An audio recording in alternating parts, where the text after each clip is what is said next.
जळगावच्या जामनेर तालुक्यातील वेगवेगळ्या गावांमध्ये जलाशयांमधील पाणी साठा जवळपास संपल्याचं चित्र पाहायला मिळतं आहे। आणि पहूर परिसरातील जर विचार केला तर एकाच वेळी 6 जे जलाशय आहेत ते कोरडे टाक पडलेले आहेत। आपण आता जळगावच्या जामनेर तालुक्यातील पहूर लगत असलेल्या शेरी या धरण प्रकल्पामध्ये उभे आहोत। आणि आपण जर दृश्यांमध्ये बघितलं तर हा प्रकल्प देखील या ठिकाणी कोरडा टाक पडल्याचं या ठिकाणी चित्र पाहायला मिळतं आहे। जिथपर्यंत नजर जाईल तिथपर्यंत हा सर्व प्रकल्प जे आहे या ठिकाणी कोरडा डाग पडलेला पाहायला मिळतो आहे। गेल्या वर्षी चांगला पाऊस झाला त्यामुळे जळगावच्या जामनेर तालुक्यातील पौर मधील देखील सातीच्या साती धरणं जी होती ती 100% या ठिकाणी भरली होती। मात्र यंदाचा उन्हाळा हा कडाक्याचा असल्यामुळे वेगाने पाण्याचं बाष्पीभवन झालं आणि त्यामुळे आता एका पाठोपाठ हे सर्वच प्रकल्प या ठिकाणी कोरडे डाग पडलेले आहे।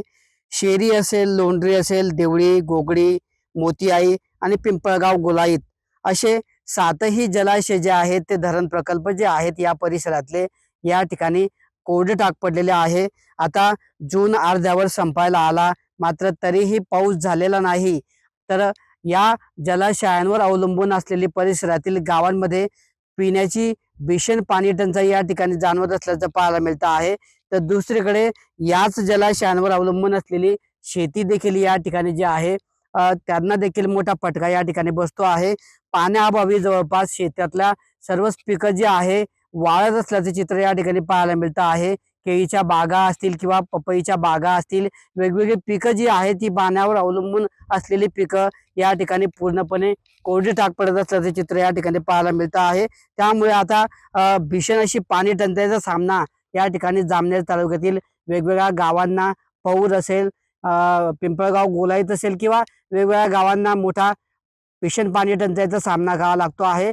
तर दुसरीकडे याच पाण्यावर अवलंबून असलेल्या शेतकऱ्यांना देखील शेतातील पिकं या ठिकाणी वाहत असल्यामुळे मोठ्या नुकसानाला या ठिकाणी सामोरे जावं लागत आहे।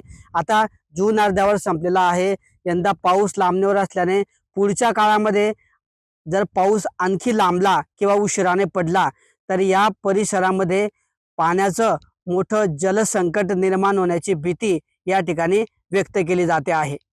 किशोर पाटील, TV9 मराठी, जळगाव।